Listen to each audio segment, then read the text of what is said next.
Hello there. It's Dr. Dorothy with our weekly Fireside Chat. But today is very special because I have a fellow military spouse here with me, Jill McCoy, who has served alongside her husband active duty for 30 years. Bill served for 40. Oh, my. Yeah, so you're married. She's had 30 years experience and I had 55. So we just wanted to talk to you about some of the challenges, perhaps the biggest challenge that you perceived, Jill, from having served, and then with a lesson learned. And we'll try to keep it brief, but we could talk forever. Oh yeah, We've had a lot of conversations about what this is like. Yes, your dear friend. We both agree that we wish we'd had a mentor step forward in our lives and, prepare us for just some of the logistical things that we needed to know about how to read, a pay statement, for your spouse, getting a job, preparing yourself to where, because you're mobile and you're constantly changing, how do you open doors that can get you a job when people know you're only there for 2 or 3 years? And that's been some of our conversation. In my case, I had no one step forward and say, here's my experience. Let me give you some guidance and inform me of how I could solve some of the problems I was dealing with. In Jill's case, she was that mentor for young military wives and families. She saw the need, she stepped forward, she poured into their lives, she gave them the guidance that they needed and made a tremendous difference in many young military wives and families. So Jill, tell us, number one, what was the biggest challenge that you faced while serving? And then a lesson learned through it, what those challenges or a solution that you came up with that really helped these families.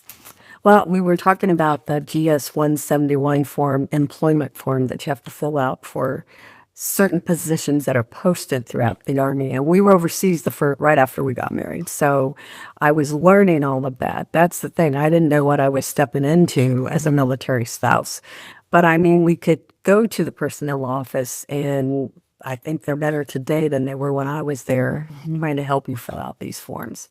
But I also went to the education centers and did get a job, which was huge because I'd always worked, and to be with this soldier and the opportunities that Europe brought with it, Germany, kind of stretched my imagination. So I learned to expect the unexpected, and you're going to be surprised no matter how it turns out, and be able to handle those surprises. And I would try to tell my spouses to not try to expect things like you would at home. And that's even true in the States. When you leave the state, well. Things are different wherever we go, and you just have to expect the unexpected and go from there, is what I found. And it worked for me, and I'm hoping it worked for my spouses that I would talk to about that or suggest what to do when they were trying to find jobs. Yeah. So, yeah. That Form 171 is, it has its own requirements and limitations, I guess, but it helps a military wife get a government job if that's something that she'd be interested in. But you've got to know how to fill out those forms and what's required of you, to find those positions that are open and go for them wherever you're posted. So I think that's a great, solution to a problem that, and, career and employment is making the number one. I would think for so. military families. I think so. I think spouses are working spouses, career spouses, trying to continue their career. Now, when your soldier, sailor, or Marine leaves where you are established, you've got to reestablish. Yeah. And if you can stay in the government system, that helps some. Yeah. And that form, if you get that on record, that will help you go from base to base, post to post. Yeah. Yeah. So, I wish that someone would have told me something like that when I was a young spouse. I felt like I was going at it for the third time, and there was no one to advise me or guide me or just tell me, here's some of the things that you're going to deal with, and you can change this, but you can't change that. And, and here's some tools and strategies for solving these issues and becoming resilient. Right. Yeah, right. It's constantly changing and the unknown. And we do have expectations, even though in the military, you can't begin to nail down what to really expect because it's often different than what you anticipate. Exactly. No matter who tells you what about a next station, say a next post that they know they're going to and they've been there, it's still going to be different. Yes. So you just have to kind of remember that too. And Yeah. everything's different for everyone. Yeah. So what, I know that you had your family, your mother and dad, one of the things that military wives have to deal with is living at a distance from family and friends. And that your parents got to be more elderly and they had, medical needs that needed to be addressed. So what did you learn about how to best serve parents who had poured into your life and now needed your help? And you were in a position to be supporting your husband wherever the military may send you. How did you solve that issue for yourself? And what lesson learned would you give young military families? elderly parents is never easy, and most of you probably know that. Dorothy and I know that, and the health issues that come with them. And so Bill and I Bill was in Iraq. I was in Colorado while my parents lived. Got to see the problem up close, the day in, day out with them, found out what was going on. And Bill and I decided to make them dependents. And they moved with us to our next duty station and moved in the house with us. We were on post. And that helped alleviate me being away from my family when I knew they kind of needed me. So, but never fear, there's still what to do when you move them in with you. So you got to think that through. Do you need to hire maybe some more help, nursing?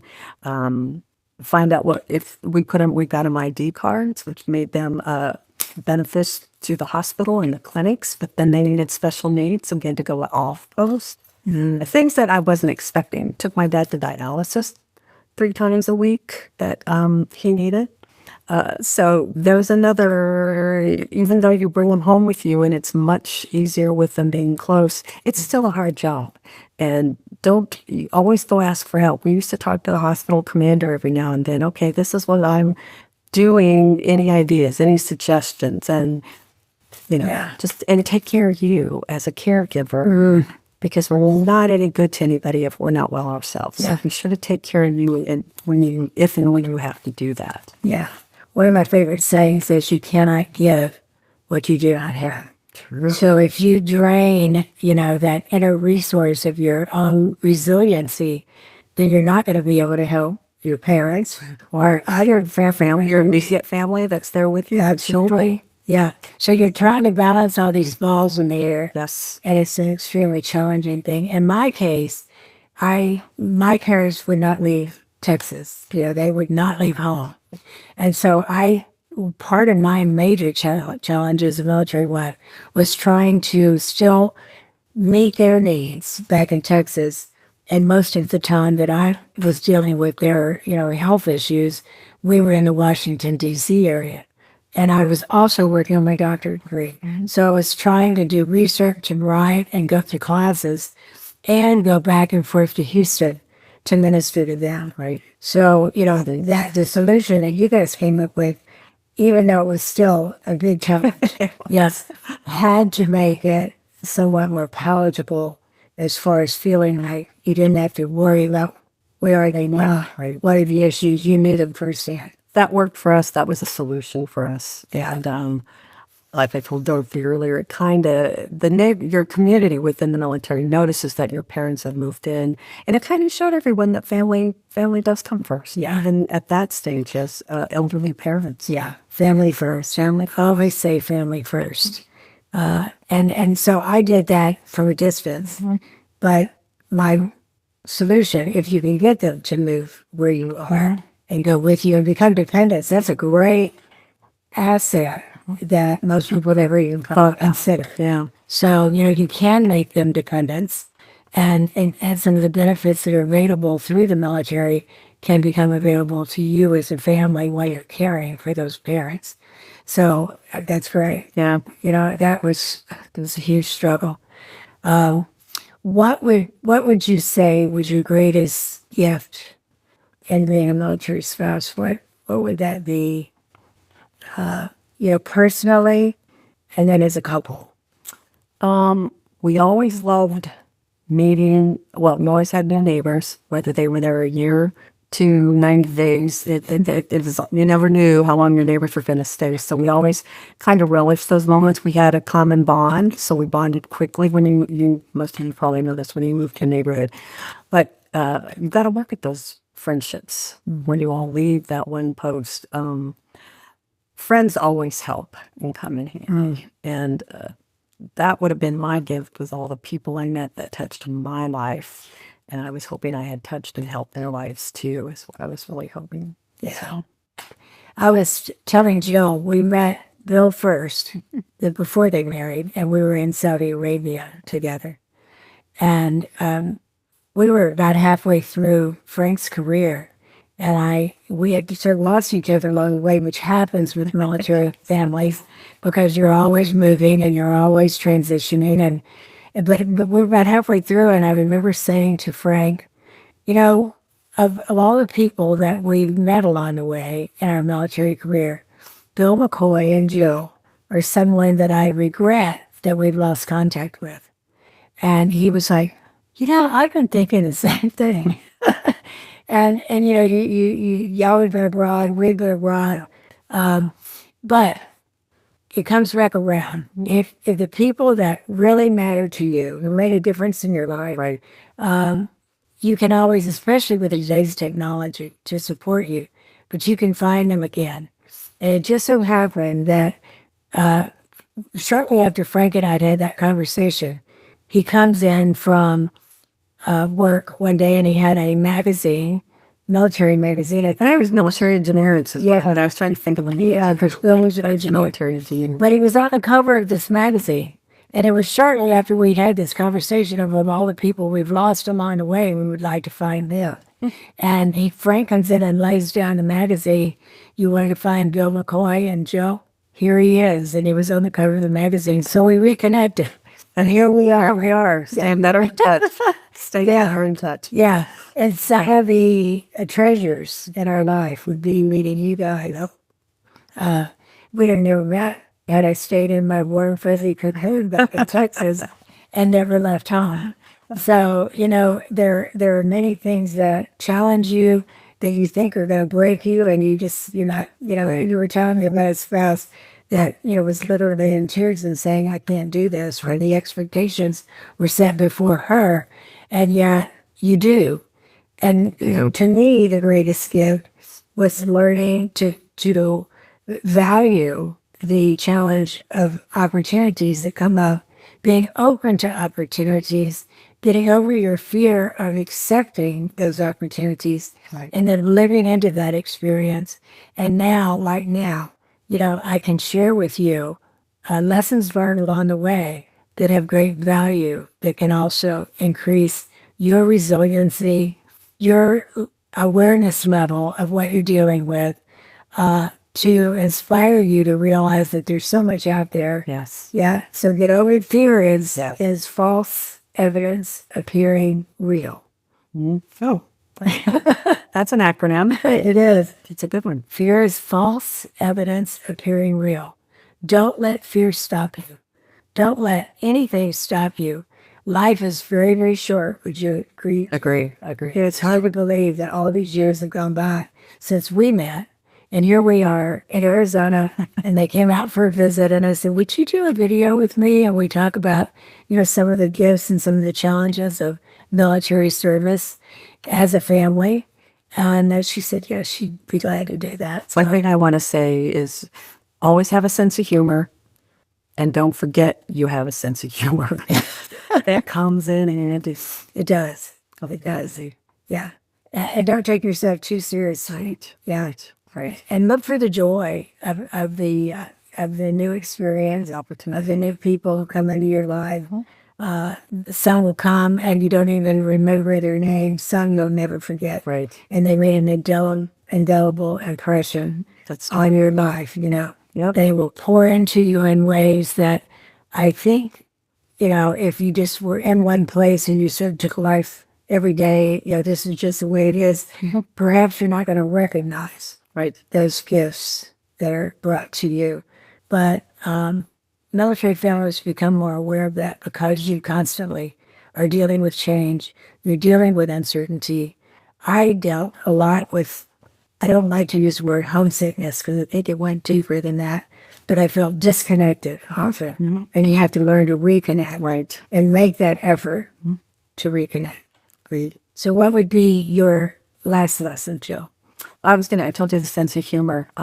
Enjoy every day. Every day's a gift. May not be the gift you wanted, but it's a gift. And follow. And thank you for your service. And your soldiers, airmen, sailors. We appreciate all you do every day, all of you. We do. Yeah. And it's a calling. And it's not just a calling, you know, it was when we entered Saudi Arabia was the first time I realized that the same level of commitment required of Frank as a career soldier was required of me and of our sons, of us, the family. It's the same sort of commitment. You're not in the foxhole. You're not getting shot at, but it is a level of commitment that is based in patriotism. It's based in love of family. You know, like you said, family first.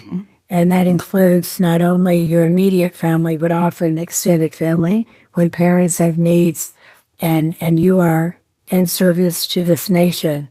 You know, it is a willingness to figure out what are the solutions that can serve everyone involved. Right. Yeah. So that's who we are. That's our story, and we're sticking to it. Thank you for joining us. I'm so grateful for each one of you. I'm grateful for the support that I have felt come back to me in doing the fireside chats. I was telling Jill, I'm not still as many videos as I've now done. It's not my thing. It's not my comfort zone. But I think that She does well. yeah, it serves others. And that's the goal, is service to others. That's what military families do. That's who we are. And we thank you dearly.